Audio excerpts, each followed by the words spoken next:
Welcome to another Wildfire live stream. I'm going to sing this song, The Wreck of the Edmund Fitzgerald, as it's a song that is special to people from the Sioux and Lake Superior area. The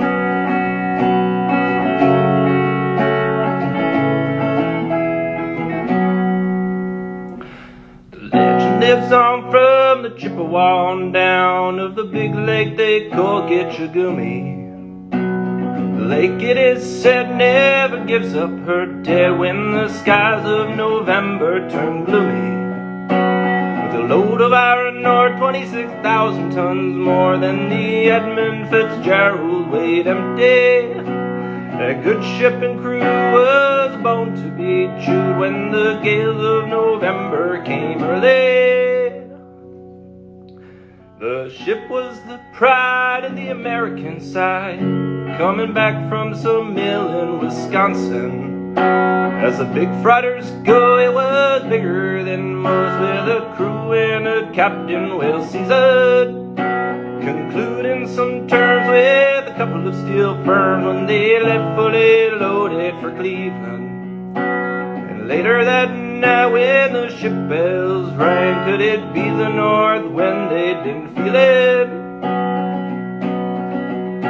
The wind in the wires made a tattletale sound, and a wave broke over the railing. And every man knew, as the captain did too, 'twas the witch of November come stealing. The dawn came late and the breakfast had to wait when the gales of November came slashing. When afternoon came, it was freezing rain in the face of a hurricane west wind. When summertime came, the old cook came on deck saying, "Fellas, it's too rough to feed ya." At 7 p.m. a main hatchway caved in, and he said, "Fellas, it's been good to know ya." The captain wired in and he had hardware coming, and a good ship and the crew was in peril. Later that night when his lights went out of sight, came the wreck of the Edmund Fitzgerald. How long does this song go? Okay, I'm just gonna do the last line. In a musty old hall in Detroit, they prayed in the Maritime Sailors Cathedral. Church bell chimed till they rang 29 times for each man on the Edmund Fitzgerald. The legend lives on from the Chippewa on down of the big lake they call Gitchagumi. Superior, they said, never gives up her dead when the gales of November came early. Everybody sing along. Let me get Nikki in here to sing along.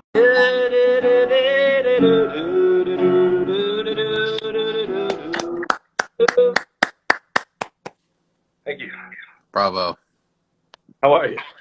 I'm wonderful, my friend. How are you? I'm good. Let me readjust my camera here for One moment, please. I, too, Let me just need to adjust myself. put her there. Put her there, brother. There we Welcome. go. How are you? Good. I apologize. I didn't have a pink outfit, so I've decided to make myself pink tonight. Welcome, Jackson Reed, my little brother, Adam Massey, very famous and talented director that I want to say some stuff about. Amazing. Aya, Rich Me Jones, Real Greg Holmes, Rich M.W. Jones, Jason Terrio, always good to see you. Is this TikTok? Angelica Falco, good to see you. And how's everybody doing? I gotta say, I'm doing wonderful. How are you? I'm well. I feel like it's a very close-up image here. Do you want me to get closer? Do you want me to stay further away, or Do you want me to be further away? You're I'm pretty dealing good, with what I can here. Adam Massey's saying shh, so I won't say anything, but I want to say a lot, but I won't say anything. I'll say. Well, welcome to the live stream, ladies and gentlemen. We are so happy to be back here for this next edition. My name is Scott Bakula, actor of stage and screen, and I've been in this industry for 37 years. It's a pleasure to be here. Welcome, waving. What's been going on with you, Nick? Well, For me, I gotta say, I've too been on the stage and screen for about 30 years now. I'm exhausted. No, I've just been having, good little week here. Taking her easy. Are you staying warm there, brother? I'm nice and toasty. It's a cold, cruel world, so you better stay warm, all right? It is a cold, cruel world. Cold, cruel world, as I say. So, yeah, but... I once did a music video called Cold, Cold City that took place in Sault Ste. Marie, and I made it with Britta Wolfert, and that was a pretty cool experience. We're going to be talking about shooting up in Sault Ste. Marie a little bit in this live stream, so excited to talk about that. But where are you? I'm in St. Catharines. Jackson, that's not a peace lily. This is a sugar cane. Is it? It's a sugar cane, yeah. I thought it was a bamboo. Cane. It's a sugar cane. Citizen Kane. That's a terrible film. It's one of the worst films ever made. Garbage. It's a great one. It's a great one. Good. Over the weekend, we had some news to share about Wildfire. Basically, we were able to complete the second cut of the film, and by we, I mean Rain and Greg, who have been working tirelessly. The two of us. The two of us, Nick and I. No, Nick and I, we just take care of the little stuff, the live stream. No, I'm just kidding. But no, it's... we are taking care of like the marketing, and we're trying to like keep up with just sort of like keeping everybody up to date with what's going on with the film, what's going on, any memories that we have to share still. Sentimental moments. The interest level, we want to keep that as high as possible at all times. So, well, we were just talking about it though. It's like it's been really cool to build this Wildfire Instagram and Facebook presence based on a content calendar of having a live stream every week has really given us a lot of structure. Yeah. But anyway, yeah, I wanted to just touch on what we're celebrating, getting to watch the film at Rolling Pictures in the theater. It's so cool. Yeah, what was your biggest takeaway of seeing it on a screen like that as opposed to just like a TV? Yeah, no, I mean, it's just like watching it without score or visual effects and all those things, like definitely, once those things come together and you see those on the big screen, it's really going to tie it all together. But I liked what I saw. Like I said this sort of out loud, like, 70% of the film was like pretty good to me. So there's about 30% that I'd say is like a little fluffy, but my notes are so general, like Rain and Greg and welcome Joe Serafini to the Wildfire live stream. Mr. Serafini. Hey, come on anytime, Joe. You are welcome on this Wildfire live stream. This live stream is for you as well. Honestly, it's for everyone. That would be a hoot. That would be a hoot. He's got a red light, so we'll do a red light live stream week where we just have red lights. That's sick. But anyway, Greg is dealing with a lot of notes, and Rain are dealing with a lot of notes from Adam, and then we're going to be refining that second cut to make a third cut that's pretty polished, hopefully. Right. And Greg's already started on the visual effects. Right. That's huge. Still a lot of work, but as a viewer, I'm very excited for more to come of it, and the stuff I did see, I really enjoyed. So, I wish we had some time to do a drunk read-through, but we will one of these days. Nick, we'll have to go on Tricia's live stream. But you were saying one of the lines from the movie Wildfire that Beth says. Do you mind reciting that line once more for the audience watching? What's the full line? I was hurting. Oh, we're all hurting. Or have you forgotten? That's what life is. We tried teaching you that from the beginning. So in these times of uncertainty and peril, we're all hurting, Julie. Nick, do you mind putting, so we want to promote Pink is In tonight. Yes. This is a kind of like a show of a twist of like Orange is the New Black called Pink is In on Bell 5-1, I believe. And I'm going to set up the live stream with Trish Rainone with this little preview from Pink is In. Okay, let's do it. Hit it. So we are beyond elated. We are over the moon ecstatic. We're super duper stoked to announce the next guest on the Wildfire live stream. Join your hosts, Nicholas Jansen and Jade Leo Robertson, right now, as we're about to go live with actor, producer, and writer Trish Rainone. Tricia, a.k.a. Trish Rainone, co-created and starred as Heather in 2 seasons of the comedy My Roommate's an Escort. She's the co-founder of the Sioux Film Festival, the co-host of Drunk Read-Throughs podcast, and co-owner of 180 Sisterhood Productions. She could be seen in the new comedy series Pink is In as Nikki / Top Dog. Our entire Wildfire fam is stoked to get to know Trish and learn about her journey in the entertainment industry, the wild initiative she's got going in Sault Ste. Maria, and maybe even a drunk read-through or two. So yeah, I'm really excited to have Trish join us shortly. And yeah, welcome, welcome, welcome. There she is. Put some sound on it. Hmm? Do you have any sound? Well, I didn't want to overpower you. Wait, where'd you get that? Nice. Oh, Wait a minute. she's just joined. Big Dog. Aren't you in for poisoning your... Top Dog, not Big Dog. Top Dog. I protect Nikki. You fuck with Nikki, I will tear it up your bum. Look. I've worked with Natalie Butari on a film out in Newmarket. That girl that was right there. It was like a Hallmark. Right. Paraben free. All right, Nick. Let's bring you back. Well, Thank you for that live preview of Pink is In, Nick. You are the content asset coordinator, so we appreciate all you do for the show. of course. I'll see you in about an hour. I'll be here. Enjoy Trish, everybody. Thank you.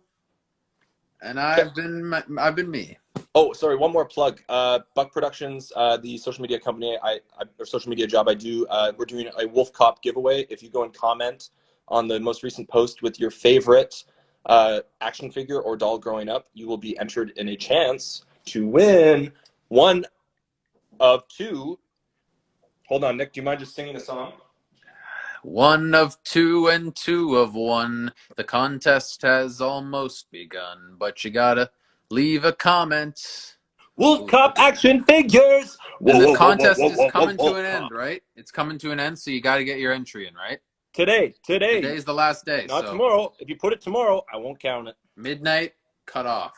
Midnight or nothing. All right, everybody. Let's get this live stream on the road. All right, Pink is in the house. All right. Peace out, Nick. Thanks for everything. Enjoy. Bye. Bye. That was Nicholas Jansen, my co-host of the Wildfire live stream. Now, I would like to welcome Miss Trish Rainone to the Wildfire live stream, everybody. Welcome, Trish. Yo! Hello. How's it going? How are you? I feel like my hair looks very large on this thing. I tried a new style. I ordered a braid off the internet because I don't know how to braid. I don't know. I'm feeling like I'm straight out of there's a lot of makeup and stuff going on here. I'm like straight out of the 70s, 50s, 60s, somewhere. Yeah, I mean, I spent about 10 to 15 minutes in the mirror before this trying to get ready, trying to, look. I was like, I put the blazer on, I took the blazer off, I put the blazer on. And it's nice to meet you. Blazers are a great thing because you can just throw them on and have your like jogging pants, ripped jogging pants going on below, and no one knows. This is the reality of 2020, 2021, where we're at. Yeah. Great to meet you too. I love the pink. Yes. I've heard a lot about you from Hari and from Robert Peace at Rolling Pictures. So great to meet you. And then, of course, I'm familiar with some of your work through Sioux Film Festival and we Instagram. crossed paths on Hammer. Oh, yes. I was only there for one morning because my scene was so quick. I had like 2 lines. So we did the one shot and then the reverse. And then I was out of there, grabbed a sandwich and walked home. You're the first person we see though in Hammer. So you are representing this film well. And it was awesome it was an awesome film to work on. I feel pretty fortunate to have gotten to do like a Newfoundland co-production where it's kind of like it was a different sort of vibe. What their like sort of energy was like on set and stuff. So yeah, I met a guy at the Blood in the Snow Film Festival who said that he had worked on the Newfoundland portion of Hammer. So small world. It is a very small world. I guess just to wrap up on Hammer and Hammer at Home, it's cool that they just kind of spot put a really cool spotlight on the Sioux, and the Sioux kind of played itself a bit, and it looked cool on screen. It did. Yeah, that movie's great, and it's definitely doing very well, and I've seen some great press for it and everything. So, and I feel like a lot of people in the States are watching it because on IMDb it definitely tells you who, like the other people that if people click on you, it tells you who else they click on. Okay. And if I go to my page, it always tells me the other actors from Hammer is who they're clicking on. So people are watching. Yeah. It is true. Yeah, no, I don't know. I mean, every film I feel like I work on, I just get really attached to, and I don't ever want to let it go. Here. It's like it's a weird sort of thing that even whatever part it is, if it's one day or if it's full, it doesn't matter. Same here. I want to see everything do really well. And even if it's one day, if you're like a day player, it's you always take a piece of it with you and have fond memories because it's so rare to be on set, especially as, well, I guess as anything. It's just, it's, one of those industries where it's freelance and you're going from job to job. So anytime you do land a job, it's so special. Pink is in. Yes. Pink is out. Pink is in is out. Pink is in is out. Yeah. It's available on Bell 5-1. Yep, Bell 5. So, I sounded very Canadian there. Soul. Fun fact, you can watch it on Bell 5 via the on-demand or the app as well. So you can watch it on your phone. You played the character of Top Dog, Nikki. What was the whole process of casting, getting involved with that, getting that character to play, and what was that experience like for you? I'm curious. That was awesome because I knew Lisa Crawford, the creator of the series, for a few years, and she's just like such an incredible, awesome person. And she'd help me get little part-time jobs here and there. If I was like, hey, we're out, like, what are you doing now for Shout work? out Lisa Crawford. Yeah, Lisa's just amazing. So she'd help me get jobs here and there. Like we worked at a medical school as patient actors together. Okay. And yes, we always just kind of had this fun friendship where we'd reach out, like, what are you up to now? And then she reached out to me one day and was like, hey, I'm developing this series. I feel like you'd be perfect for this role I have for you. Do you want to take a look at the scripts? And I was like, yeah, of course. Right. It's definitely not every day someone reaches out and they have a role for you. Right. It's usually quite the opposite. Yep, so when I read it and saw that it was this like tough biatch top dog, can I swear on this? You can swear on this, hard ass, whatever. Yeah. She's like a bad bitch. Okay. And I'm like, I am so flattered that someone believes that I can be a bad bitch. Nice. Like, I am so excited. So I hit the gym immediately. I was like, I'm going to be top dog. This is awesome. Yeah. So that was great. And then we did actually what you were just showing at the beginning. That was the original trailer that we shot. Okay. We shot with the creators had the intention of getting the show picked up with it. Right. And that was in 2019 in December. So just over a year ago. Okay. And 14 months ago is when that was shot. And then they got the series picked up. Yep. And shot and released within a year. So and kudos to them. Amazing team. Bell 5 production. I worked on one back in Niagara because I moved around a little bit. Like I'm from the Sioux, but I'm like more of a Gooligan. Like I'm from Gooley. You're a Gooligan. Very nice. Yeah. Like I mean, I went to Cora. I didn't go to Sir James Dunn. I was supposed to go to Sir James Dunn. I was bred to go to Sir James Dunn, but I went to Cora for IB program. Did you snow machine to school? A four-wheeler mostly. Like I mean, snow machine a little bit. Because I always notice when I drive by Cora, there's just like I went to the Dunn and we didn't like no one really snowed. We drove our cars to school or took the school bus, but I always noticed in high school going past Cora that the parking lot would be filled with snow machines. Right. Or snowmobiles. I mean, is there a difference? Skidoos. Tomato? Skidoos. I mean, it's like camp. Like there's a sort of just a common sort of like understanding. Camp cottage. But people offend a lot. Like a lot of people offend us by not calling it a camp or like, sort of referring it or getting offended when we call it a camp. It's very. Yeah, it's definitely an isolated Sioux term to call it camp or a Northern Ontario term, but it is camp. Right. Well, yeah, they're wrong. Those people are wrong who call it a cottage. They're absolutely wrong. That's all there is to it. Yes, they are wrong. They're wrong. Very wrong. Very wrong. So I went from Gooley to Sault to St. Catharines, did a little bit of stuff in Niagara, went to school there, and I got to work on a wine show called Corkscrew, a comedy wine show. Where I was a camera guy on, and that was my Bell 5 wine experience, and it was really cool. Oh, very really cool. Yeah, it was. Like, I got to drink some wine, so that was nice. That was going to be my question. Did you get to drink wine? I once did a winery shoot, only one. It was for the LCBO. It was like a one-day short or commercial type thing, and we got free wine, so it was awesome. I once worked on a short film in Rochester that was called Free Wine. Oh, cool. No word of a lie. That was a weird experience. How did you end up in the States? Are you from Gooley?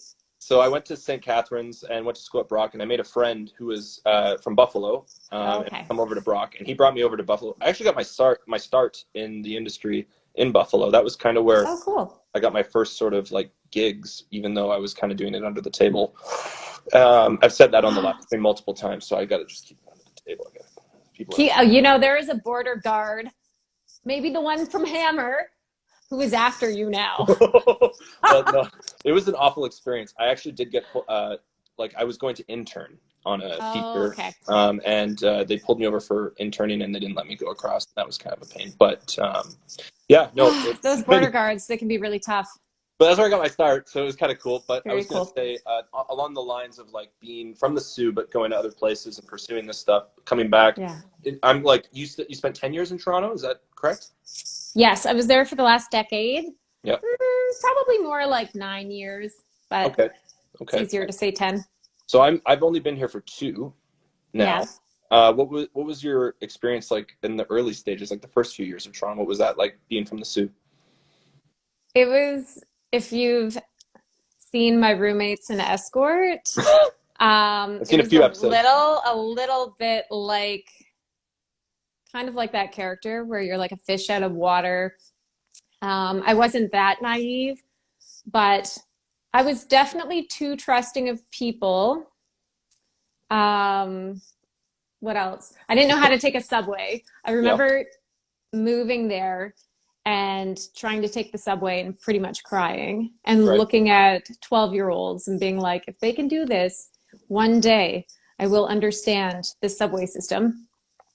So yeah, it was quite the eye-opening adjustment. Like getting used to it. I lived in all different neighborhoods. So one of the weirdest places I lived was above this art gallery that was used for raves at nighttime. Mm-hmm. And there were like 10 of us, and it was a very temporary situation. I moved back to the Sioux following a breakup. And I had been living with this person, and then I posted on Facebook that I needed a place. This actor I had worked with was like, you can sublet my place, but only for a month. I was like, okay, done. So I flew back, and then I lived above this like rave spot with like 10 other people. Oh my God. A cat named Ryan. There were like three Davids, a dirty carpet. It was an experience.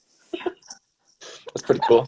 I moved in with my cousin who just had a spare room, and he was like an engineer and very chill. So we just like, yeah. That sounds like a way better experience. I remember also applying for a job.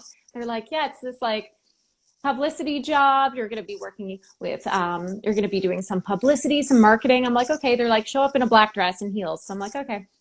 So I go to this club and I find out I'm a bottle service girl, but I'm like way too weird to be a bottle service girl. I'm just like not like smooth at all with guys. And this guy was like, yeah, I want to fly you to Dubai. And they were feeding me Grey Goose. And I was like, I got to get out of here. This is not what I thought it was. So I was like, I'm going to go use the washroom. And then I took off my heels and I ran home. And I was like, okay, guess we're looking for another job now. I've had that with experiences like that. I just had that with a call center where I was just like, like I'm done with this. And a door-to-door sales job. I finished, but I was like done. I was like, I still need a ride back because this is door-to-door sales. I'm just like walking in a random neighborhood. I still need a ride. And you quit halfway through the shift? I know. I quit the call center on a break, and the Raptors were playing, so I got home in time to watch a playoff game. Win-win. And I went to Buffalo the next day to just like volunteer on a short film. So that was that was the start of the Buffalo journey, I guess. The journey that Buffalo has led you here. Yeah, I mean, I was the token Canadian on a set, so it was really cool actually to see the, I guess just the style of what American people approach filmmaking in, I guess. Like, and the people I was working with at that time were just, they're all pretty like eager and ambitious, and, you know, like it was really cool to be around that energy. So I was like, you know, I want that for our crews over here. I want that for myself, just to like, you know, be confident and like just try and tell the story you want to tell. So it was pretty cool, and I would like to go back and work with everybody. It's a bummer that everybody has to do things in a weirder way right now. You could make a Zoom show with them. That's true. Have you watched Host? It's a horror film that was done completely on Zoom. No, it's really good. I got Shudder. It's on the Shudder streaming plat. Yeah, so I got that through Amazon Prime. Okay. Because I have an account there. So I think it was free for a week or something if you have Amazon Prime. So I got Shudder, and then I shut her down after the free week was up. But it was really great. Oh, actually, I think we follow each other. If they happen to be watching, I totally still have my account. No, it has like a lot of great horror movies. I like that genre. So yeah, check out Host. It's all done on Zoom, and or on a platform like Zoom, and it's freaking terrifying. Oh, well, check it out. How have you been able to stay busy during COVID? Well, with 180 Sisterhood, we apply for a lot of grants for various projects we're developing. We are shooting a feature late spring, so now we're just getting into like kind of trying to scout some of the talent for it, for some of the lead roles, and then later we'll do more casting down the road. So just trying to lock in all the leads right now, and there's some finance things going on and all that fun stuff. And drunk read-throughs, we do our podcast, so that keeps us busy. We recorded like 4 episodes last week, I think, so I was definitely drinking club soda some of the times, pretending that I was having a cocktail because we were filming so many of them. It was just too much. How long have you been doing the drunk read-throughs for? So we've been doing that just since this past summer, because Rebecca moved up here, and we were living together for a couple months. So we were like, what are we going to do? We can't go to set. We need to produce something right now. So we started that podcast. On this feature that you've got upcoming and you're working on, what role, like producer and writer, or are you going to be in it as well? Like, what's the plan for that? Or I can't talk about it, I guess. Well, we are producing it, co-producing with other producers, Canadian producers. One of them is living in LA, and he's an actor. So he's the lead. He wrote it and is producing. We're co-producing, and maybe I'll get an audition for a day player. I don't know. Maybe. Maybe if I can slip an audition in there, I would like to have a small role, but primarily producing on it. And this would be for to shoot in the Sioux and to take advantage of the North and all that good. Yes, exactly. Yeah, we love shooting here. So as many projects as we can do here, we're hoping to do here. So we have our crew here. There's so many great people in the Sioux and Northern Ontario. One of my agents is based in Sudbury, and she has a lot of great talent, like Lisa Cromarty, who was just in Wild Indian at Sundance Film Festival, and she got a really great review this week saying she's terrific, which she is, in the Hollywood Reporter. So there's a whole bunch of, and we worked with her in season 2 of My Roommates and Escort. There's a whole bunch of actors up here that are fantastic. So hope to keep filming up north and engaging the northern talent. Well, I want to ask exactly like that moment, because you did My Roommates and Escort in Toronto, and then you did it in the Sioux. So you literally got to see what like the exact same project in 2 different spots, and what those differences were. So I'm just curious, was it easier or more challenging being away from the hustle bustle? What was that comparison like? For that series, both seasons were really, really great experiences with people getting so behind it. And we had businesses jump on board as sponsors both seasons. Right. And then, yeah, I guess it's kind of very similar no matter where you go. But for me, after that, I realized, and Rebecca realized too, because she's not from here but moved here. We were just both thinking, how awesome is the Soo? Like the Soo is such a great place to film, and businesses are get so behind it. The talent gets really excited. Like Janine, the agent, I was referring to Janine Alleman. She's just so helpful, and I feel like everyone up here is like they get super passionate about just seeing the arts up here and seeing something take place here that doesn't always take place here, and they get very much behind it. So yeah, it's a really great place to I'm trying to do some research because I'm kind of trying to go through these same sort of motions that you've been going through to get projects going in the north, and I'm trying to do it from Southern Ontario. But who are like the biggest players that we can think of that have been making features in the north and are people to sort of gain advice from? Like who do you look for mentorship from on these sorts of things, I guess? I've spoken with Rosalie Chalili, and she's been really helpful because she's kind of she is the one she's the producer who started bringing films up here and had these initiatives which have opened doors for so many of us. And when she started producing films up here, maybe about, I guess, like 11, 12 years ago, or maybe even 15 years ago, but I wasn't around for that because I was in Ottawa. Okay. But when I lived here about 12 years ago, I remember reaching out to her and being like, I'm like just introducing myself and being like, I really want to work in film. You know, if you have any sort of roles or anything for me, reach out. Here's my, and then I ended up doing like background in Foxfire and once I went to set, I was like, okay, I like this. This is what I thought it would be. And then from there, got into like doing some PA work as a production assistant and some TAD work and and just started auditioning and got with an agency in Toronto and just kind of went from there. But it was definitely Rosalie who opened a lot of those doors and kind of just let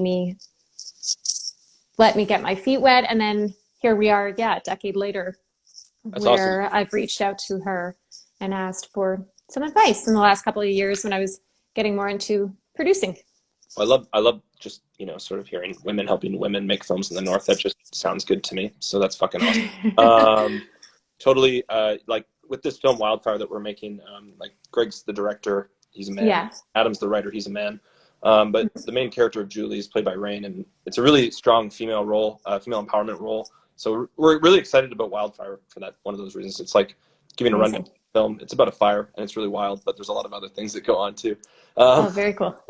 So we're looking forward to getting that out there. But I guess where are you shooting, or did you already finish? You wrapped? Yeah. So we just literally just last week got our second cut done. Yeah. So we have so we have an hour 10-minute feature that we can watch, and our writer is in Hong Kong. He's been there teaching for a few years, so he got that cut and watched it, and then we had a Zoom on Sunday for I was only part of it for an hour and a half, but they kept going for 3 or 4 hours. It was insane. But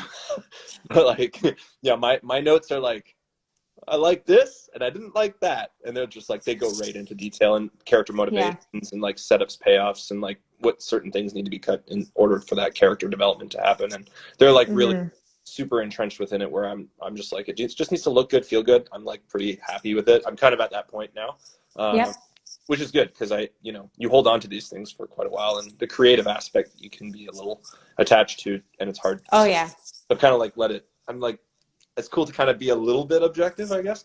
But so we're kind of at the stage right now where we're just starting the VFX process.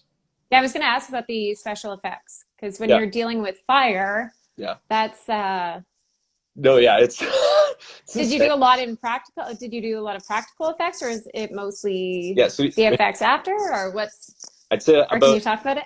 Yeah, it's a healthy dose of both, I would say. As far as the practical effects, we made a firelight, we had a smoke machine, we kind of yeah, we tried to like do some little like plays and stuff, especially because the script called for things that were bigger, so we had to sort of make do and guerrilla it and find ways to make it work. But as far as the whole VFX pipeline goes, Greg, our director, is going to be releasing VFX videos over the course of the VFX pipeline to explain the processes of like rotoscoping, motion tracking, compositing, and just all the little details that I'm not patient enough to ever really learn. But I'm definitely, when he explains them to me, I still don't get them, but I like hearing. It's interesting. Yeah. And is it going to be on YouTube, the behind the scenes stuff, or Instagram? I think it'll probably be both, probably. Okay. Like, it would make sense to put that stuff on YouTube for sure. Yeah. I love learning about stuff like that too, like you said, but wouldn't take that on. We shot all these little commercials for a local business, all these little like 1-minute comedy spots, and I edited those. And by the end of it, I was like, okay, no, never going to be an editor. Never going to be an editor. I think it's interesting, and that's where the project is made. That's where it all comes together, but it's so tedious that I'm like, I love it. I find it so interesting, but I don't think that's the full-time job for me. Yeah, I mean, I work at a post-production company, Rolling Pictures, yes, and a lot of offline editors in and out, and then we have our team of online editors. Understanding the difference between those two things took me, well, I've been at the company for about a year now, so I think I figured like last week, I think. So it's so I find that interesting because we have Rolling Pictures here. Yes. And you're from here. Yes. But you got hired on with them, but you got hired at the Toronto location, not the. So they moved here. They added a location here, and then you got hired and you went there. So the way it worked was, I lived in Toronto, and a year ago I needed a job. And you already lived in Toronto. I already lived in Toronto, and I saw the job was live, and I had good friends with Hari, and I knew he worked at Pictures in the Sioux remotely. Hari's the best. Shout out to Hari. Shout out to Hari. Hari's such a great editor and just great person. He's my brother from another mother. I love that man. He's so awesome. We love you, Hari. We love you, Hari. Great person. Your mom's first cousins with M. Night Shyamalan. That's so cool. She is? That's the only reason I hang out with you, Hari, because you have somewhat of a tie to famous people. But it's because how come Hari's famous himself? Yeah, he is. He's just one name, just Hari, just Hari. I'm glad somebody thinks so. No Ramesh, just Hari. I'm glad just Hari. I'm glad somebody thinks that. See, he sent us a heart. How cute is that? Is his mom actually cousins with him? Yeah. I'm sorry, Hari. I keep outing him. Everybody. Of the village. Of signs. Or village, I mean. Is it the village or is it village? Nick, is it village or the village? Nick is our cinephile. By the way, TikTok. If anybody likes movies, go check out Nicholas Jansen on TikTok. He has a lot of really cool viral movie content and criticism and reviews, and he does a lot of funny stuff. And he's I love TikTok. I'm gonna follow him. Yeah, I only had one viral video out of like 3,000. What were you doing, and how many views did it get? One of mine, I was lip syncing a scene from Letterkenny, so of course that one went. Well, I got 20,000 likes and 300,000 views. Damn. Yeah. And I related it to like, I had like a mask hanging from my earring, and I related it to like moving in the caption to moving home, or every big city person or every small town person moving back home when COVID hit. And I like crawl in with like my mask hanging from my ear. But anyway, it went with I think it wasn't me, it was Letterkenny that allowed that one to go viral. And the rest of the stuff, I'm like, oh yeah, this is one people are gonna love this. And then it's like 200 views. I'm like, well, it's a lot of different ingredients that make for something to be viral, for sure. TikTok is an algorithm. The only reason I just want to crack that little TikTok bitch. I just want to crack her and figure out. Well, and what is the algorithm, TikTok? Tell me what your algorithm is. It's a great outlet for comedy, though. Like you as a comedian, comic, using TikTok as a way to perform your craft, and to also use filmmaking aspects to perform your craft too. It makes for a different experience than like performing in a comedy or like doing stand up or writing. It it can be all those too. Yeah, it's good because when I have a comedy show, like I have one coming up, just a virtual one in March. So you're right. I can go to the ticket. It's kind of nice for that. Or I find like Twitter and anything on social media that whenever you post some original comedy, you can go back to it if you're stuck and write one of those little things into your set. So it's good. It is like a virtual idea book.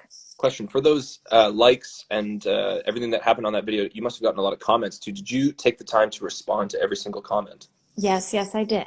See, Nick does it too, and he had his video. Nick, correct me if I'm wrong, but it's like 1.4 million. With, oh gosh! I don't know how many comments, but it's wait, what's his handle? I'm writing it down. Nicholas. Well, you can see him. You can see him right there in the messenger right there. It's Nicholas Jansen. Oh, okay. I'm gonna find you on TikTok. He's only 200 followers away from 10,000. Let's get him there tonight. Ooh, let's get you to 10K. Let's do it, Nick. Let's do this. Let's get you to 10K as well on Instagram tonight. Let's do it. Yeah, I'm a couple hundred away. I want that go. swipe up feature. Come on, people, follow. We'll start putting rave I want to be music able on. to swipe up. Yeah, but he did like movies that will be classics in 20 years, like recent movies that have come out will be classics. But that worked, and he did like 13 parts. That was part 2 that did really well. Ooh, I feel like I'm gonna follow him, and if he checks out mine, he's gonna be like, amateur. You call this a TikTok? I have a few too, but they're just portal videos because that's my comedy outlet that I've been working on lately, and it's like a lot of different things. It's also just a conversation piece to have. Yeah, I don't know. What's LA like? You've been to LA. I've never been to LA. What's that place like? It's really great. I go once a year. I have to catch up with friends. And actually, the last time I was there, I missed this year, obviously, due to the pandemic. But the year prior, I met up with an old friend. We went to see The Who at the Hollywood Bowl. And then from that came this feature film that we're shooting up here. He had already had it written, but was looking for to get some other pieces in place. So I feel like sometimes just going there and catching up with people is always good because then you can bring them up. You get these collab ideas. But then also it's just fun. I like to go there. I feel inspired when I'm there. I have to use the time wisely. So I'll try to get together with anyone I know and schedule table reads and go hiking and eat sushi and get drunk and hug trees and try surfing. Yeah, I like it. I feel like it's a great place to be. And if you go to a cafe there and write, it's just like everyone is an actor, filmmaker. So you end up chatting with all these people and the barista's like, hey, find me on Instagram. Check out my short film. Yeah. Yeah, it's true. Yeah. Yeah, it's a great place. I love it. I love sunny weather. So nice. Yeah, me too. That's why I created portals originally. Was just so I could go somewhere else and not have to stay in my room during this pandemic. Yeah. So that's kind of the original motivation, was got to get out of this reality and go and live in a portal for a bit.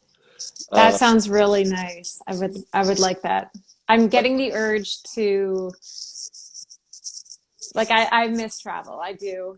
And I know everyone does. And I know there's so many bigger things to worry about and so many other things going on. But at the end of the day, I know anyone who likes to travel has a little, like, they're carrying some grief around with them because they miss that freedom and wanderlust. One day. Yeah. One day. And for now, we can go into VR worlds or watch things on YouTube or TikTok and wish we were there. What's the most starstruck moment you've ever had? Oh my gosh, Cate Blanchett. I had blonde hair last year and I was her stand-in. And she just like walked towards me and she was like, hello, I'm Cate. And I'm like, yes, obviously. It was like seeing a ghost. Like when Cate Blanchett walks towards you, you are seeing a ghost. You're seeing a ghost. She's this like icon and you're just seeing a ghost. That's how it feels. And she's so kind. So that was, yeah, not a glamorous job, but I'm glad I did it. And then I skipped the wrap party to make a 48-hour short film. As one does.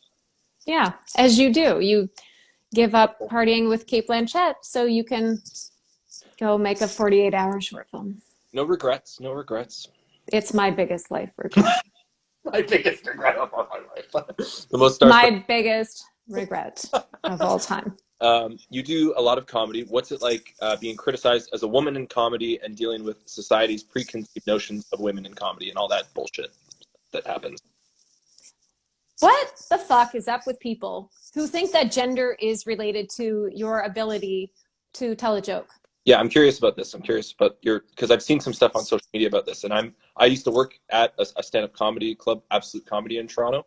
Yeah. And I'd say like, you know, not everybody goes up and kills, but a lot of women fucking kill and a lot of men kill. It's just people Right? kill, people do well, some people don't. It's just, that's how stand-up works. Yeah, like some people are funny, some people aren't, and we can write jokes and maybe be funny one day, and sometimes we're not. But it's like the fact that there are people that actually say that someone can't be funny based on what gender they identify as or what gender they were born or whatever. It's like, why is gender being brought into this? People are just, yeah, whoever's saying that can fuck right off. So how have you been able to deal with rude remarks and whatever, and then articulate that into some fire and some of your own wildfire to create comedy and stuff?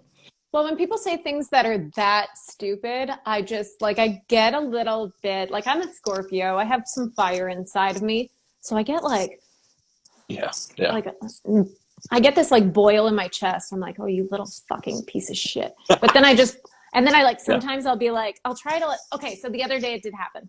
This troll said, cringe, like about my little comedy thing. He wrote cringe. It was a TikTok that I then put on Instagram Reels. He goes, cringe. So I go, yeah, it is cringe-worthy.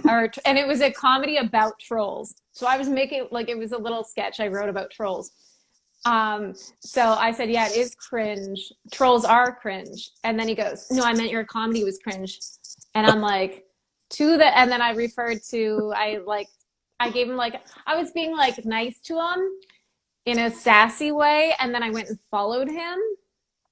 And then he blocked me. Oh! Yeah. So you just if someone trolls you, just like write a fun, sassy, like jokey remark to them instead of like a mean one, and then go and follow them, and then they get really freaked out and they block you. So then you don't even have to do the blocking yourself. Or usually I just block them right away. I do the blocking. I'm like, you know what? I don't need negative. You don't even have to have, like, if somebody writes something negative, just friggin' block them. The comment goes away.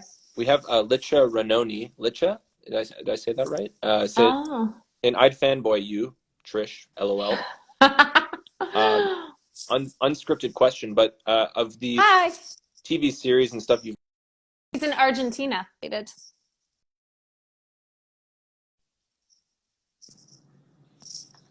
Of the TV series and stuff that you've worked on, like there's been like V Wars. Which one of the series that you've worked on have you sort of experienced the most sort of fan culture from?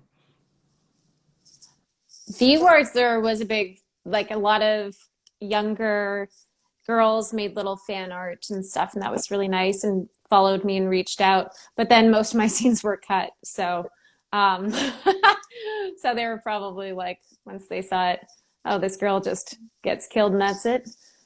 On to the next. Fuck, dealing with that as an actor. Dealing with that as an actor, that's a whole aspect of, like, we were just talking about sort of dealing with the trolls in regards to comedy, but just in regards to being a performer and having stuff that doesn't make final cuts and stuff, and being like... Yeah.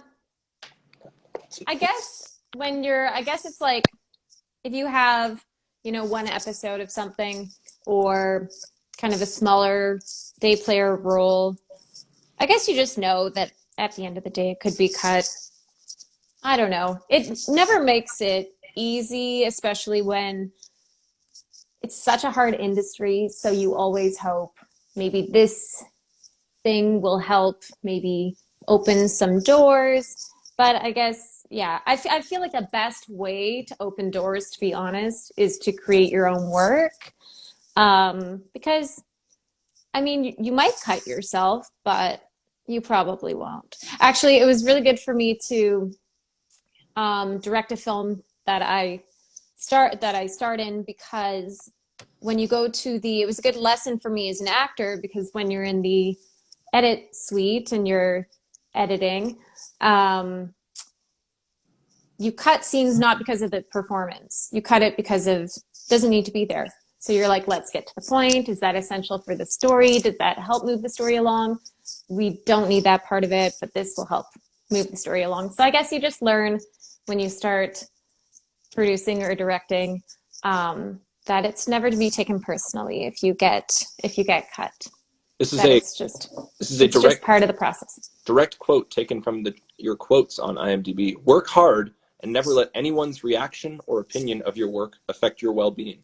Keep going, because you're not doing what you do for a troll.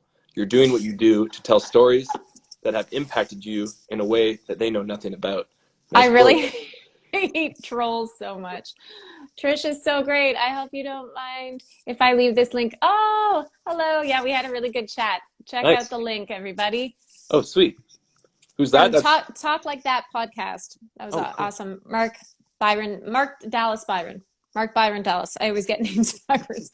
Mark Byron Dallas. Shout out to you and your podcast. Byron Dallas. Dallas Byron. I confuse everyone's names when they have 3 names. I put them out of order. Very sorry. But he is a fabulous, awesome. We had such great chat. Such a nice guy. I could tell he's a great dad. Because tells really nice stories about his kids, and is just, such a talented guy. So, nice. Yeah, go check that out. Support podcasts. Support podcasts. We're all about podcasts. This is what we can do right now is podcasting. So that quote about trolls, you can really, it's kind of like if you get cut from a scene, you can let that just beat you down. You can let it, when you don't book an audition, I'll have someone reach out and be like, hey, we have this role for you. Can I give you a call? And I'm like, okay, cool. So then the producer calls, hey, so we have this role. Can you put it on this 10-page scene on tape tonight? We're going to shoot next week. We're thinking of you. You got this, Trish. Okay, cool. We'll let the casting director talk to your agent. So I hang up. I'm like, cool. Get the email from my agent. Here's the scene. I do the 10-page scene. I send the audition tape. You think you did a great job, and then you don't hear. So then you're like, hey, so producer person, how about that role? Did you get the tape? And they're like, yeah, I went to someone else. And that's it. And this is when they seek you out and call you and say, hey, I have this role for you. And that's kind of how this business is. So I feel like you can't let a job or not a job affect your well-being, and you can't let opinions of trolls affect your well-being, because they're just trolls and they probably haven't made a thing in their lives. And you just really need to find joy, not from this business, which sounds weird because I get so much joy from creating or being an actor and being a part of this business, but find your true inner joy not from this business, because this business will eat you up and spit you out if you're looking for approval from this business every day. Right. Well, one of the things that you did to try and sort of support, I guess, positive encouragement of creation and everything was the Sioux Film Festival. Yes. That you put which on. you were a part of. Yeah, it was so stoked. Yeah. It was the proudest moment of my life. Thank you for that award. I'm very, very honored. And it was the highlight of Robert's career. So, I mean, Aww. he's only 19, so he's still quite young, but that's still really cool. Oh, that's so fantastic. Yeah, we were really excited to start this, and everyone's comments are making me laugh here. What was it like balancing that sort of in-person and actual or virtual events for a festival during COVID, and the logistics of it all?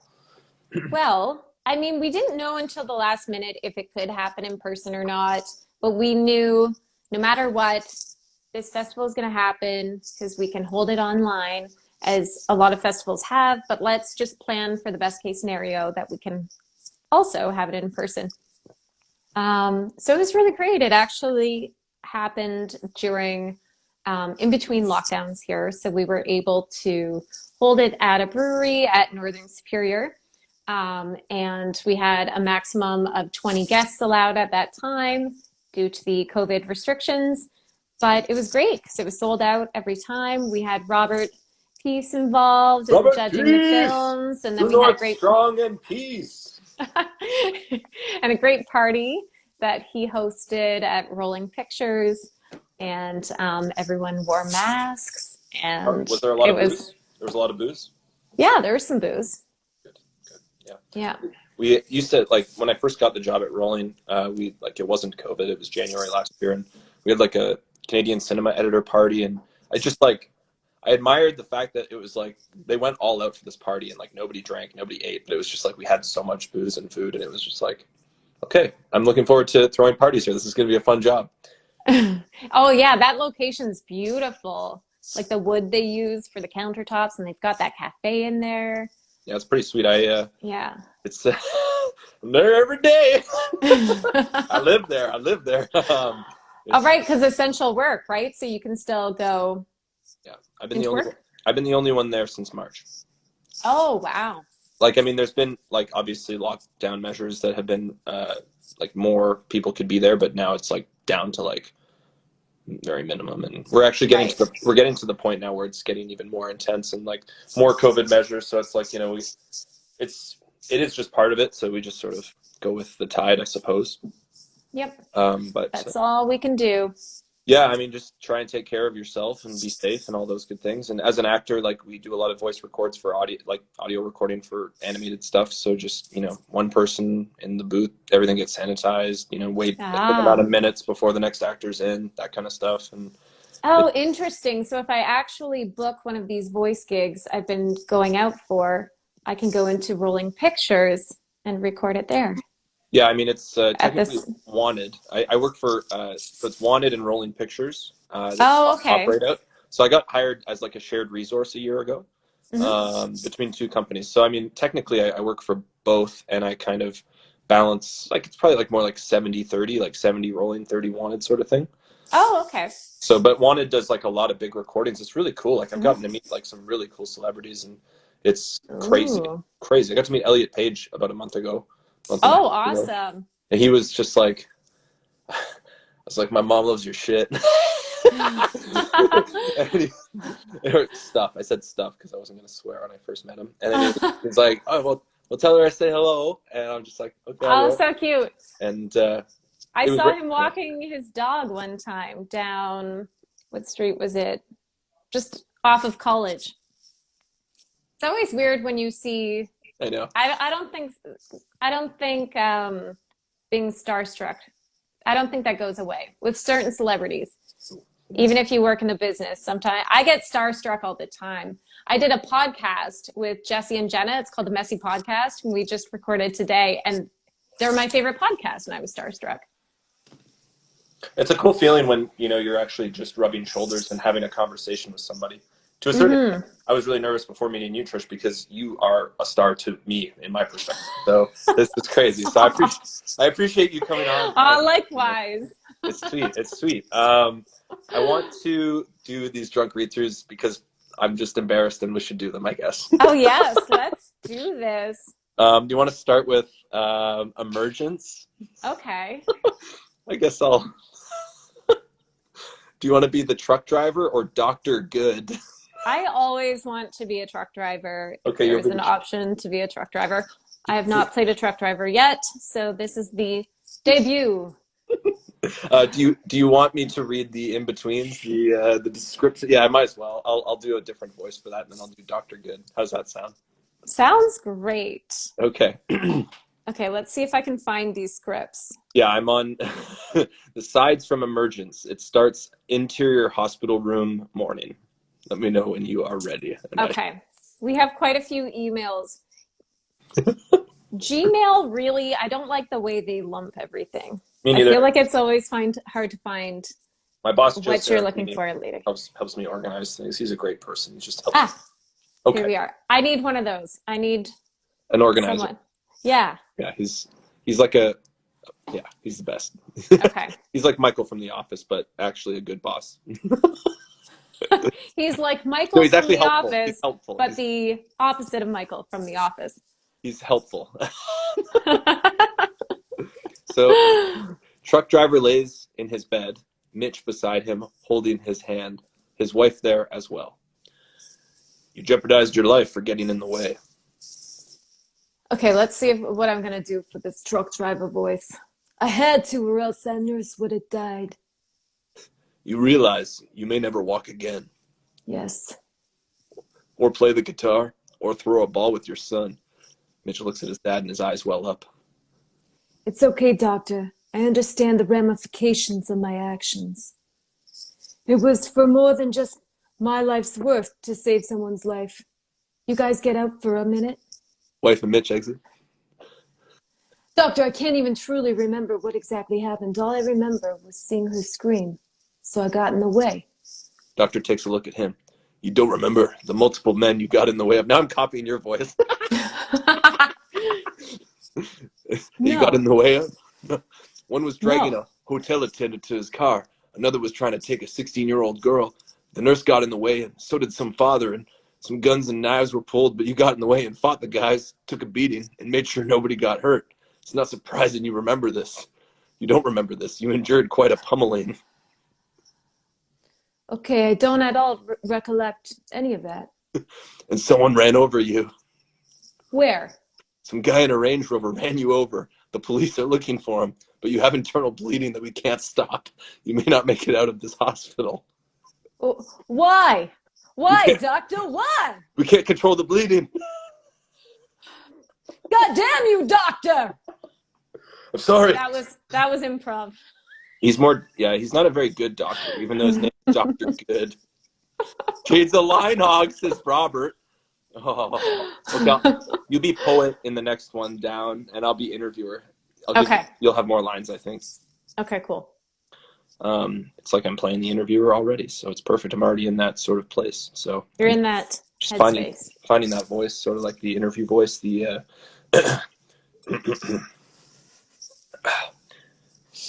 interior cottage. Camera pulls out of a similar-looking fire.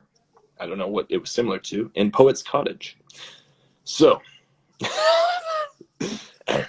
if he is out there, where do you think he is? I like it. Very good. Not that I'm an expert. I shouldn't be telling you that that's good. That's not an actor's Thank you for place. telling me that's good. It's We're a good affirmation. Scene partners. That is not my place. Thank you.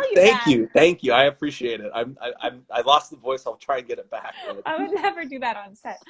Okay. So the poet, I'm sure he's doing the same that I am, enjoying the seclusion, solidarity, and existential bliss of being on his own in the bush. Well, that's all I need. Okay, great. I'll cut it there. Interviewer starts to pack up the camera and I'm just going to go outside and shoot some B-roll for the piece. Let's go for a walk into the bush. To do what? Check my traps. Okay. The poet and the interview. If you get what I mean, check my traps. Ooh, I don't know. That's I just came here to do an interview. I don't know where this is going, but let's make our way to the woods and check these animal traps. And most of them are empty, but then we hear a loud screeching noise, and the poet and interviewer stumble upon one of the traps, which is there's a still alive rabbit struggling. Oh God! Viewer discretion is advised. I do not. I don't condone these next actions in this fictional script. Ooh, yeah, this is bad. Jesus. Oh, his legs are broken. He's gonna die anyways. Poet picks up the rabbit and strangles it to death, sadly. This is really, really dark. I thought this was gonna be a comedy. It's not. It's dark. I was playing it like comedy. Well, let's. I was fully My agent said this was comedy. This is a dark experimental This is film. very- Like this is Yorgos very dark. Lanthimos. It's like a Kubrick meets sort of, it's part documentary as well. So that was a real rabbit, which is terrible. And there was no insurance for that. It's and no permits because they shot it. You already shot this? No, they shot it in Sault Ste. Marie and they didn't use permits when they killed that rabbit. No, I'm just kidding. This has never been made. Oh, okay. Wow.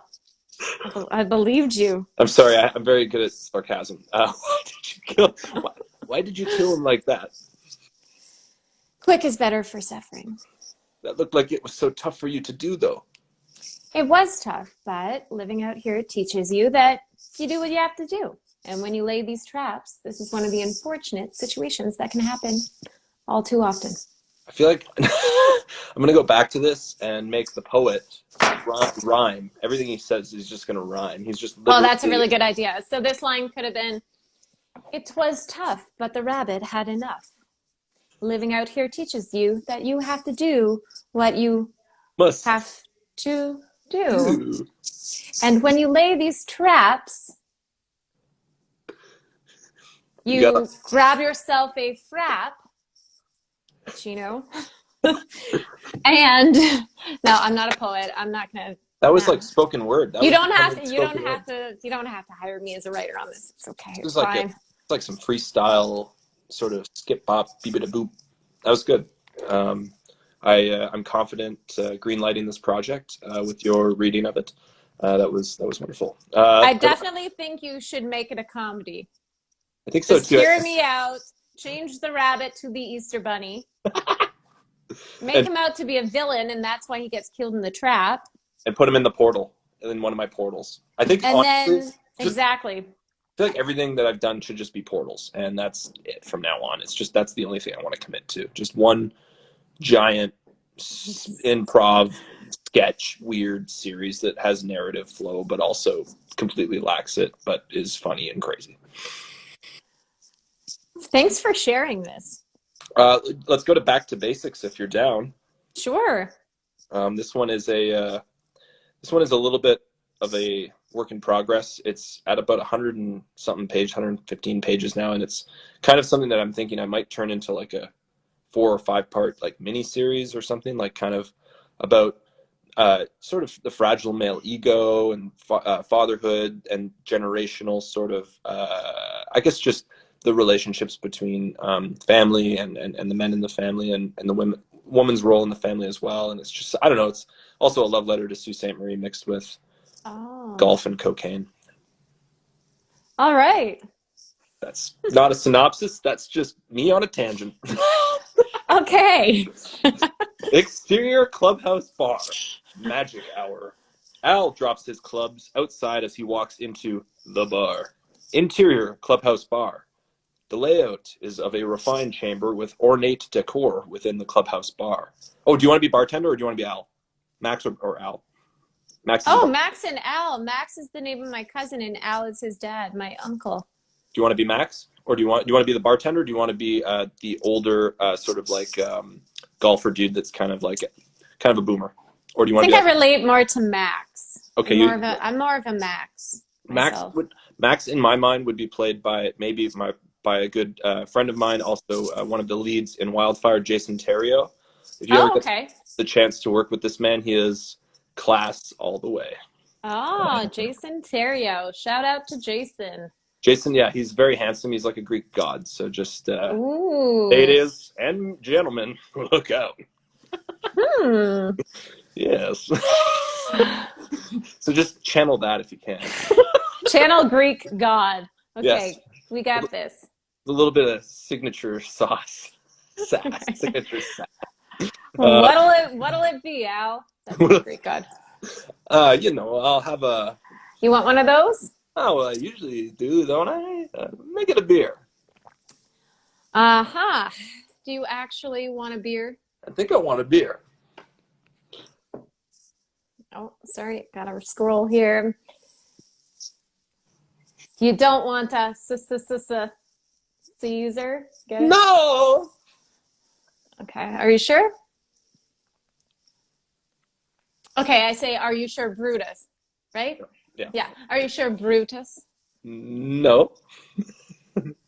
Well, what would you rather? A pint of local Ontario brew, or would you rather a good old Classico? You know what, Max, you're right. I'll take a good old fashioned.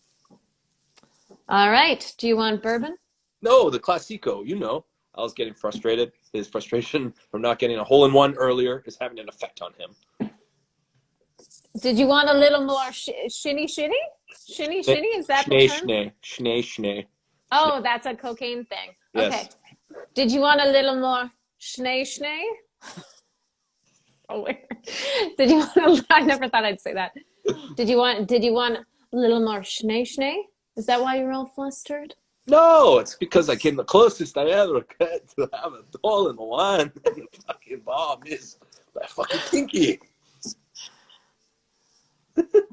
All right. Caesar it is for you, you old brute. No garnish?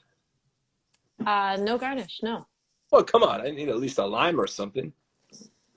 Okay, for the Emperor. You know, it's funny, Max. That was a bottle of nail polish. Ooh. That was not a lime. Not a lime. Not a lime. Not a line. Not a Acting! line. You're out of lime. You're out of lime. I'm out of lime. You're out of lime. There's no lime here. You're completely out of lime here. Completely out of lime. That should be a t-shirt.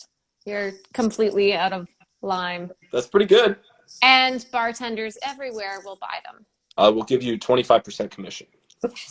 Okay. You could have got 100. I was gonna go all the way to 100. Sorry. Let's rewind. Does this have a rewind button? It does when it's saved. Shiny. Is it shiny, not shinny? I've heard it as schnee. Oh, schnee. And mostly, that's not that I've ever done that or would ever do that, mom or grandmother that are watching this. Love you both very much. I miss you just as much as I love you. Anyway, you know, it's funny, Max. I'm feeling very skeptical over here. I do not buy your lies. Okay, but that doesn't matter. Enough about you. Enough about you. Back to the script. Skeptical of who? Max or Al. Max. Skeptical of Al. Okay. Where are we here? You know, it's funny, Max. What's funny? What's funny? What is funny? What's funny? What is funny? Tell me. Just how the time goes by like this.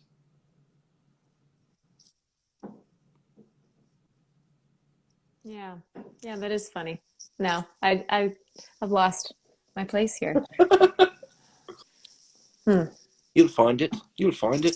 How's Chris doing? Whoa, I actually thought you were asking me. That was crazy. That was good. You just drilled it home. I was like, I totally didn't expect that. But he can't find a girlfriend. Oh, okay. Well, it sounds the opposite of you. Maybe he just needs to pop his cherry. Why don't you get him a prostitute? Hey? I don't know. Does he have the same libido as his old man? I don't know. Hey? I mean, as for being different than me, I couldn't be more happy than that. I mean, he would do well not to repeat my actions. I was a fuck up at his age. You weren't a fuck up. You were almost a pro, Al. Yeah, but I got hooked. Well, then it sounds like you just got to take it moment by moment, and don't do the shiny stuff. Shania. The Shania. Don't do the nasal Shania. The nasal Shania. No affirmative action necessary. You got it, champ. You got it. And scene. I appreciate it. So this guy, I'm butchering your script. So this guy. Jason or who? Max or Al? So Max. Okay. Max. No, wait. So Al. Alfred. So Al would have been pro, but the shinny got in the way. Al would have gone pro, but the Shanae got in the way, one would say. We're bringing it back to the poet. Well, that's actually kind of funny because Emergence was like the first one. I was in Sudbury doing spare parts, and I was like, I gotta write something. So I got myself ready. I got into the bathtub, and I brought my notebook, and I started writing, as one does. And I don't know, I just started writing all these different scenarios. I was very inspired by Magnolia. I was like, I just want to write something like anthology with a bunch of different converging narratives that come together. And Al was one of those narratives. He was one of the characters from one of the narratives, the golfer, drug guy. And very cool. Charlie Sheen, kind of like, not that I think Charlie Sheen is cool, but like, he thought he was cool. He thought his, his shit doesn't stink. And he was like, pretty cool in Ferris Bueller's Day Off. Yeah, like maybe more like just pre-Tiger Blood. He was like pre-Tiger Blood Charlie Sheen. Pre-Tiger Blood. Yeah. 2.5 Men. When it was in its prime. It was doing well. Like, the kid hadn't gone Christian and weird yet, and like it was just very sort of. And then he came back around, and nothing. I'm not saying anything about anything wrong with anything. I just think it's all great. But yeah, winning. Winning. Yeah, no, Al's. He's a bit of a. I don't know. He's about a bit of a tough cookie to crack. I don't know if I really like his motivations to do what he does. I'm more like concerned with the fact that he just keeps making wrong decisions and kind of like fucking up his life and his people around him in his life, and it's kind of self-sabotager. Bit of a self-sabotager, and tries to do the right thing, and even through doing the right thing, it kind of like does the wrong thing. But it's an interesting story, I think, but I need to really flesh it out. So that's why I felt comfortable sharing it in a place where we talk about things that are maybe we'll make them, maybe we won't, but it's just good to share them nonetheless. I think that it's such a cool... get them out there. Except that I am being a total goof and not doing a proper reading of these scripts. Yeah, I mean, I'm not going to blame you, but people may. I got Jeff. You definitely need to do a table read with somebody who's not me. I've got Jeff Giovannotti, who was at Cora Collegiate, one of the basketball coaches there, checking in. Cool. So that's Hi, Jeff. That's a throwback. Just back to when I wanted to be a professional basketball player, but realized I couldn't jump high enough or run fast enough, I can make a lot of 3-pointers though. I was a good shooter, so he recognized that in me. He was like, "This guy can shoot. He's got confidence." He put me in. That's probably why he's watching right now. It's true. It all comes back around. Where's Miss Williams? Where's Miss Williams? Where is she? Where's Mrs. Williams? Hopefully, if this was on... Where is she now? Where is she now? She's probably singing a song, doing a dance. She could be the poet. She could. You could cast her. Maybe hire her too. No, she's. Do the poet part. I had a pretty solid high school experience in this too. I really, really enjoyed it in the last year. Grade 12 was awesome, but nice. Grade 9 to 11 sucked ass. Oh, but high school's tough. I was having some nightmares about high school last night. It's like it just never goes away. No, it won't. I don't think it will. I mean, I feel like if people are not nice, it does just set you up though for like high school is very telling of what the real world is like. There's always going to be, you have to find your little group and stick with them because there's always going to be jerks. There's always going to be bullies. There's always going to be dickheads. And there's always going to be like just a nice group that you click with and gel with and get through life with. So it's good to have good gel. Gel is key. Yeah, you got to gel. You got to find the ones you gel with and just the other ones can just kick it to the curb. Well, and if you have a friend who gels with someone else, you can't be jealous. You can't be jealous, but you can't be jealous of the gel, but you have to gel before there can be. Yeah, don't be jealousy. I mean, you can get a little jelly though, because if someone's your best friend, you want to be jelly for them because you love them and they're your best friends. So you don't especially because, as the wise philosopher Beyonce said, I don't think you can handle all this jelly that I have. Fine words, great words. Eloquently said, Trish. I wasn't expecting that. I glad we're here in this moment. Mic drop. Mic drop. That's good. That's good. Where's Mike? Mike dropped. Mike's here. This is my mic. This is my mic. And Oh, this is it. are you doing This is ASMR? This is it dropping. I'm so glad you're here. ASMR. You come to my ASMR. I listened to ASMR the other day, and I just realized what I've been missing. I don't listen to it, but maybe I should give it a go. Well, I was having trouble falling asleep, so it's like ASMR, like bedtime. Oh, yeah. So it's like a sound machine. I would say it's equally calming as it is equally anxiety causing. Oh. Yeah, because then there'll be someone like whispering, "I'm here." Okay, yeah, I'm here. And I'll be, what the hell?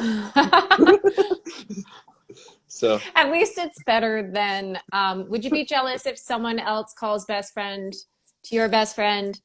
Yes. And I will come after that person and claim my best friend as only my best friend. No, I'm just kidding. I think it's great. I like to connect friends. I want friends to be friends. Do you think that there's a limit on the number of best friends you can have? No way. No way, Jose. But you got to have a top 5. You gotta have a top 5, but any more than 5 is way too many friends anyway, and that's exhausting. And ain't nobody got time for that. That's true. I've got 3 sisters. I don't have time for 5 friends. Yeah, that's 3 best friends right there. That would be, yeah, exactly. That would be like way too many people calling throughout the day. That's just you could probably too much. You could probably drop a sister though. Too much airtime. Actually, you know what? 2 of them are twins, so they count as 1. Oh, that's good. Yeah. So half. Yeah. That's okay. That's good. Math. I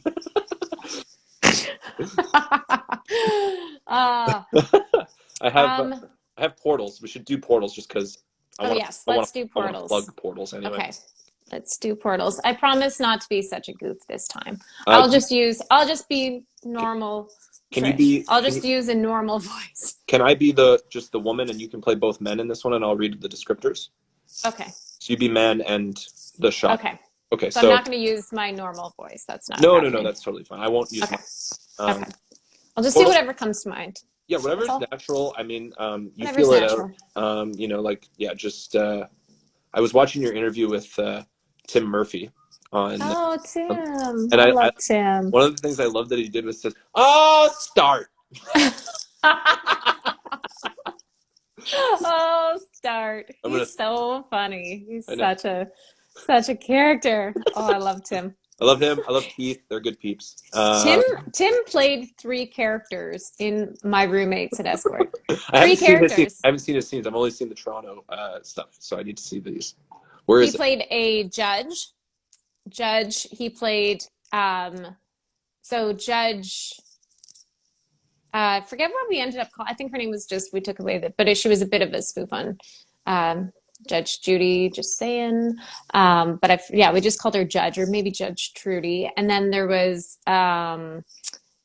Larry, the bartender. No, not Larry. What was his name? Wasn't Larry. Terry, Gary. Jerry? Barry, Jerry. Larry. It was Larry. It was Larry. It was Larry, the bartender. Parks and Recreation. He played that, and then he played Roxy Sue, the morning show host. Yeah. 3 characters. Wow, this was like 2 years ago, and I can't remember the names. I want to put Tim Murphy in something. Yeah, he's very funny. He could play anything. Yeah. And I've worked with Keith a few times. I love Keith. Oh, Keith's so awesome. I'm closer with Keith because I've worked with him and we jive. Yeah, same here. He was on Hammer. And he also works on Letter. I know he keeps pretty busy with Letter, Kenny. Yeah. That keeps a lot of people busy. That's why it's important to have shows in the north, even in Sudbury, because then people. Yes. It's that's right. And then we get to audition for it. One day we will book it. Hell yeah. Or portals. All right. Exterior, park, morning, Saturday in the park theme is playing. The same young couple from earlier walks along a beautiful summer walkway. Saturday in the park.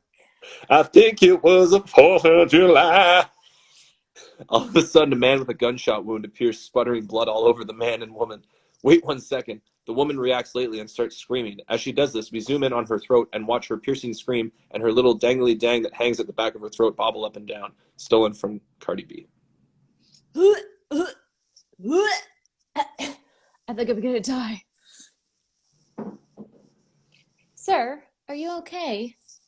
What the fuck does it look like? Blood spurts out his chest and some smoke begins to come out of his wounds. What do I do? The young man starts crying, and the young woman comes over to him and starts crying on his shoulder. I love you so much. I love you too. The shot man falls to the ground and yells. Yeah. I swear I don't act like this much. I took an advanced conflict resolution class back in college. Ask his consent to help. Is it not fucking obvious that I need your fucking help, you fucking assholes? Sir, do you consent me helping you? No, fuck you, I want to die. Sir, please give me your consent. No, fuck you, and fuck you too, I'm here to die. All of a sudden, the young woman curb stomps his ass and crushes his face.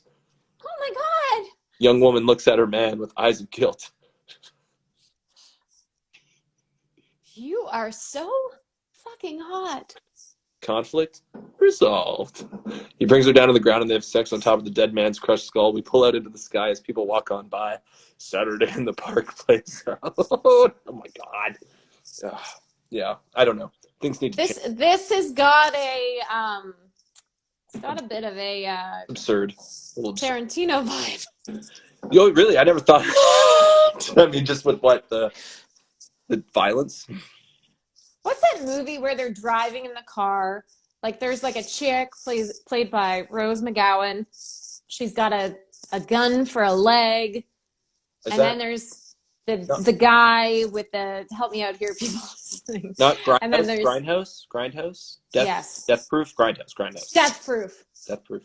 So they're in this car and there's like a cage and then the guy purposefully what's his name? Anyways, slams on the brake and the girl, there's an accident. And it's very, very graphic, people. And this is the tone. This reminds me of that. Yeah, I mean, I also just think of like this person that is bleeding and stuff, like almost to be like an Eric Andre of sorts. Like it feels like very like, I don't know, just almost like found footage sort of. And then I don't know. Oh, yeah, like VHS or that sort of thing. Yeah, or just like natural reactions or like natural reactions at first, and then it like turns into something that's, I don't know. It's just there's that comedic twist. I do like that comedic. I like it. It's disturbing, but I like. Yeah, there's some stylizations that would like if it's shot this way, then it plays like this. If it's shot this way, it's played like that. So it could kind of go either way. There's a lot of humor here, like the fact that the guy who's been shot wants to die and is yelling at the people trying to help him, calling them assholes. Well, I just think hilarious that they have to ask his consent, because I guess that is like a legit thing, right? You can't just go and like touch a person. You have to ask their consent, and he doesn't consent. He wants to die. Well, just like then the curb stomp is just guy being turned on by that. That's not at all where I thought that was going to go. That's a very comedic twist. I'm liking this. This is dark shit, but I applaud you, sir. Let's go. Lots of great twists in such a short scene. When can I join the Drunk Read-Throughs podcast? Anytime. Anytime. We could do one this week if you're free at all. Yeah. Maybe on. Yeah, let me just chat with Rebecca. Yeah. And see when we're all free. We can do a three-way email and figure out a time this week or next. Yeah, I mean, it'd be fun to bring Nick on too. I mean, he'd love to. Oh, that'd be awesome. So come on. Yeah, for sure. And if you want us to read these scripts or your own scripts, or we also have a body of scripts that some creators have sent in via Hoo-Ha-Ha, which is Elizabeth Banks' platform for female creators. So we have a whole bunch of those banked up that we can read, or we could read yours. So yeah, let's do that this week or next. Let's definitely. I'm so down. Sweet. I think. I mean, I have so many questions, so I have to ask you the wildfire questions. I didn't ask you the wildfire questions. Oh, So, okay. where are your parents from? My dad's family is Italian, but he was born in Sault Ste. Marie. And then my mom's she was born in Sault Ste. Marie.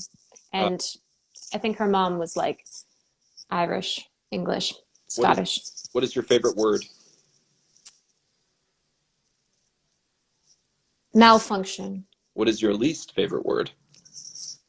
Malfunction. What turns you off?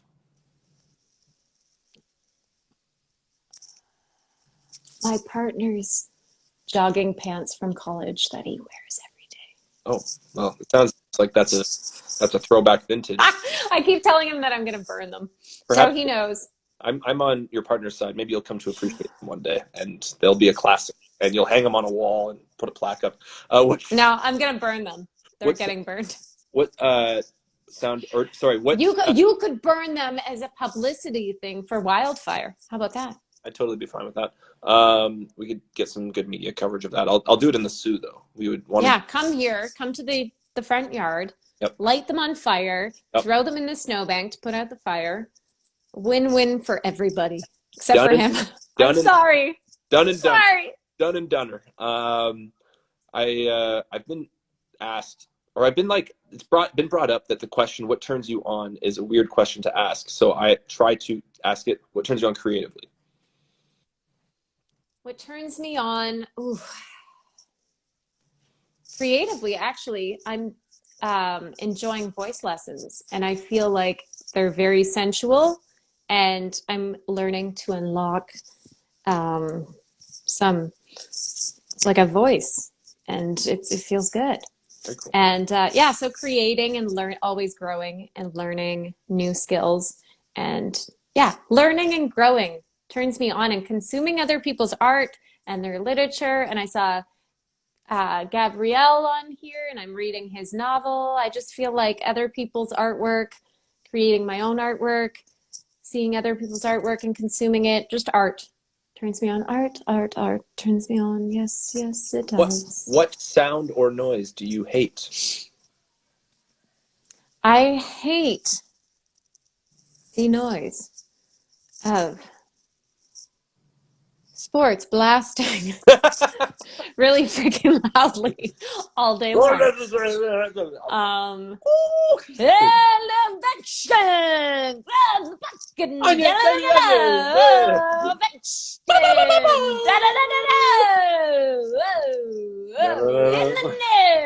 That was Adam's Family, but Adam's Family played on the organ, I think. Like, I don't hate one sound, but if you listen to the same thing all day long, it can get maybe like the sound of I don't even know. Maybe like people clipping their nails. That kind of grosses me out. That's some ASMR shit right there. What sound or noise do you love? Definitely people clipping their nails. No, I like the sound of coffee coming out of the machine, like coffee brewing. Nice. That turns me on. Coffee turns me on. Do you like the smell of the beans? I love it. I love it all. You enjoy drinking coffee? I sniff it. I drink it. I You bathe in it. just want to live in it. Yeah. Put it in my hair for silky locks. What is your favorite curse It's a lie. word? Crap. What profession rather than your own would you like to attempt? I would like to go back and become a lawyer. Yeah. I'd like to go back. And... Have you ever played one? No. Not yet. Gotta get a retainer going. If heaven exists, what would you want to hear from God at the pearly gates? Well, Trish, you made it. Welcome. There's an endless supply of coffee. Go help yourself. I think I don't have any more questions, but I support good. I support the work you keep doing, and I appreciate your support in the work we are doing, and I can't wait to work together on a project, and I'm looking forward to some drunk read-throughs. I want to give you the floor to shout out or do whatever you want. Cool. Well, yes. Let's do a drunk read-throughs and go from there. That'd be awesome. Thanks for having me. I hope I wasn't too goofy and weird. I don't know, something about this lockdown. I mean, I just feel safe here. Normal amount. It's cold outside. Being my weird self. We're warm inside. It's cold outside. You know, it's nice to be able to, you know, sort of at least stretch some creative muscles and have some good conversation about what we got going on, and hopefully, you know, it's just spreading the good vibes, and hopefully, you know, 2021 is going to, you know, be a better year, and I'm optimistic for that for sure. Same here. I think lots of good things are to come, and the best is yet to come. The best is yet to come. Kimberly Guilfoyle said. Well, make them laugh, make them laugh. Yeah, so follow at 180 Sisterhood if you want to get involved in drunk read-throughs, if you want to come on as a guest, or if you have a script to send in. Anyone out there listening, just follow us there and connect. We're always happy to collaborate and connect with people and just kind of hear what you have going on and give you any sort of advice or steer you in the right direction if you need any help with anything. Yeah, well, and just, you know, best luck with all your endeavors in the stew. And if you ever need any help, just give me a call or email me, whatever. That'd be awesome. Yeah, I super appreciate your time, and it's been a pleasure meeting you, and look forward to meeting you too. Next time, and it'd be great. Yes, I will email you immediately about drunk read-throughs. Awesome. That sounds great, Trish. Have a great one. Thanks to everyone for tuning in. Woo! Woo! Woo! Shanae, Shanae. I learned a new word. Have an awesome night. Okay, you too. Thank you so much. Bye. Bye. Well, that was Trish Rainone. The Trish Rainone, the one, the only. I'm just going to bring Mr. Nicholas Jansen back onto the live stream to play us out. Play us out. It was a long one. Another long one in the books. Another long one, Jade. Another long one. This is why I need you here, bro, because I look at the question. I didn't even hit half of them. No, I know. It was good, though. It was a natural flow of conversation. So, yeah, I mean, I was really nervous at the beginning. Now I feel like it was great. That's how I always feel about these live streams. Yeah. I just wanted to, thank Trish again for coming on and spending the time, and catch Nick and I in a drunk read-through in the future. It's going to be sweet. That would be fun, yeah. One more. We can coordinate that. One more plug for whoever's watching tonight, just to go and comment over at Buck Productions to take part in the Wolf Cop giveaway, Wolf Cop action figure giveaway. Contest ends at midnight, and I'll be updating everybody soon on the winners. So looking forward to that. Well, it's been a pleasure. Might as well play us out with a little tune. Oh, go ahead. Hope everybody's doing well out there. Just so you know, Mom, I only had one alcoholic beverage, and I had coffee. You know, I'm not going to try and just... My mom's worried that these live streams are going to cause me to become an alcoholic. Well, it's too late for that. And I said, Mom, there's many other things that are going to cause that. So, like, the live stream is very minor, actually. This is just 1 hour, 2 hours of your day. There's many other hours that you... Yeah, it's not all sorts of mischief. I'm sweating so much out my armpits. Like, this is terrible. Like, it showed for like a second. I was just like, this is terrible. Well, now the Band-Aid's off. Just show it all. We're living. Oh, God. I can smell that from here. We're living. You can smell that from there. I'll put deodorant on. Thank you very much. Right before the live stream. Well, I started us off with a little bit of Gordon Lightfoot with the wreck of the Edmund Fitzgerald, but now we're going to close out with a little Bob Dylan. Oh, wonderful. Bobby Dylan. Take it away. It ain't no use to sit and wonder why, babe. If you don't know by now. And it ain't no use to sit and wonder why, babe. If it'll never do somehow. When your rooster crows at break of dawn, look out your window and I'll be gone. You're the reason I'm traveling along. Don't think twice, it's alright. 2, 3, and it ain't no use in turning on your light, babe. Fred VanVleet scored a lot of points tonight, and the Raptors are figuring their shit out. That means I don't have to be so pessimistic. But I wish there was something you would do or say to try and make me change my mind and stay. We never did too much talking anyway. Don't think twice, it's alright. Oh, my nose is itchy from all that schnee. Well, but it ain't no use in calling I was about to end it. out like you never did before. And it ain't no use in calling out my name, gal. And I can't hear you anymore. I'm thinking, wondering, walking down the road, one live stream at a time. A few more to go. I gave And then we're quitting. heart, but she wanted my soul. But don't think twice, it's alright.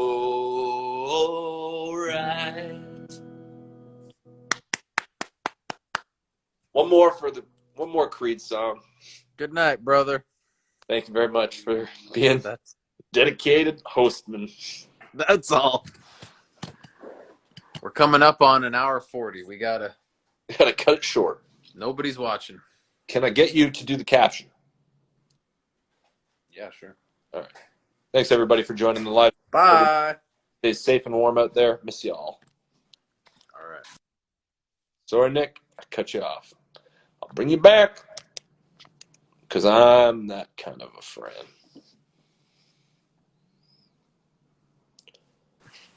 What?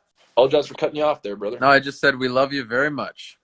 We love you all and have a good night. Happy Merry Christmas, everybody. Happy New Year. You said it. You said it, brother. We're still there. We're going on that. Get Nick to 10,000 followers. Get yeah. Get Trish to 10,000 followers on Instagram. Let's go. Let's go. Yeah. All right, brother. All right. Manifest it. Goodbye. Sure, I'll still caption this. Yeah. Sure. Good night. Good night.